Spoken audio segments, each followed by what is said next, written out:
we preaching. I think them boys inside, they got him hostage.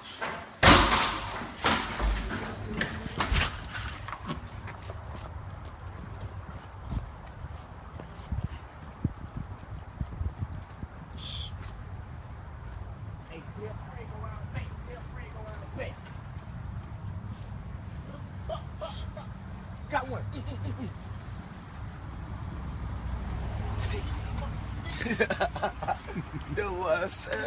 Don't you find it interesting that these, supposed rappers can roam the streets with high-grade military weaponry without any repercussions, without any confrontation from law enforcement or anything of that degree? And I tell you why that is. Because, these rappers, they're in contact and they're in cahoots, with CIA agents and, different agencies. Because these people, you may be thinking, oh, they're just a rapper. Why would somebody of that high degree be working with these people? It's because they have a high influence. Me is living every word. Okay. And being that same way and just being this person, being that rock star. And it's hard because it just be like, damn, I don't want to stop it and the fans stop loving me. It was like, it's like me taking a chance on like when I didn't want to tell nobody I stopped drinking lean. I didn't want to because I felt like, damn, they're going to be like, oh, his music changed because he ain't drinking lean no more. Oh, I can hear it when he changing. It's just like, and people are like, damn, why you don't even say it? It's like, but it just be hard when your fans so used to you a certain kind of way, is that certain persona, you be afraid to change. Because some of these rappers are agents of destruction, and that's exactly what their intention is, to destroy the general public.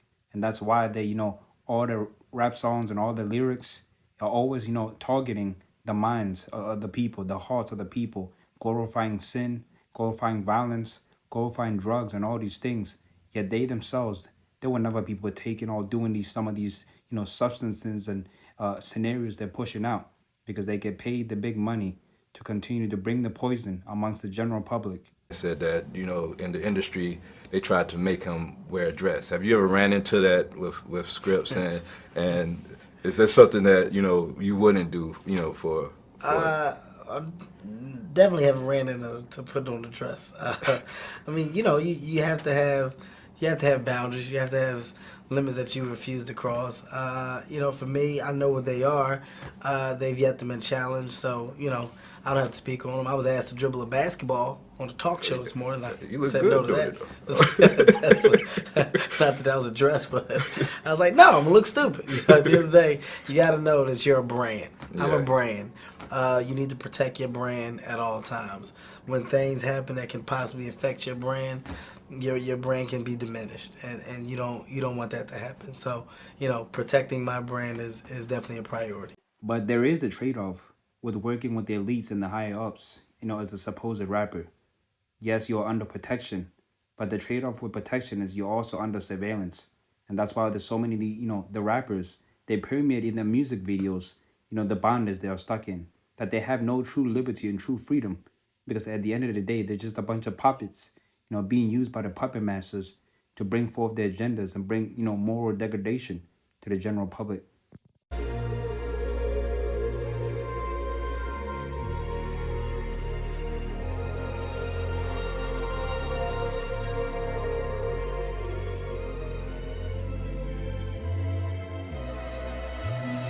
No secret that some of the biggest rappers in the game are gang affiliated, with most being with either the Bloods or Crips. Here's the breakdown of which of your favorite artists prefer to flash red or blue. And a lot of these rappers, they come from broken homes without any father figures to lead them and to show them in the right direction they should head in. So they cling to the streets, they cling to the violence, they cling to the industry at the end of the day. And that's what industries are looking for. They're looking for the young people that are going to be an asset for their entire lives, and they just throw a bunch of money onto them, and they tell them to target a certain demographic. While many artists create an image just to market themselves, other rappers live their rhymes, even the younger ones. Here's a look at a few of the most popular teenage rappers who have been charged with murder. YNW Melly. Jamel Maurice Demons, aka YNW Melly, is a rapper/singer from Gifford, Florida. Melly was raised by a single mother who had him at the age of 14. They lived in a poor part of Gifford, and Melly's mother often struggled to pay the bills. Melly joined the Bloods at a young age and was first arrested at 15 for shooting at a group of students near a local high school. Meek, you're just getting out of prison. How does it feel to be part of the system? I feel like a free slave, you know? I feel like I've been targeted by certain people. Just being out in the streets, somebody knew they could take your freedom at any time. You got cops, you see they charging me F1 felonies. They see me riding a bike. That kind of says it all. You get F1 felonies when you shoot somebody, when you stab somebody. I was charged with that for riding a bike, you know? My freedom online, unfortunately, I made mistakes when I was younger. And, you know, it's trailing me for the rest of my life. So if I'm gonna be the example and gotta stand up, somebody always gotta take the L. And, you know, it's time to level up and stand up and be the person I be, set example for the young brothers coming up at the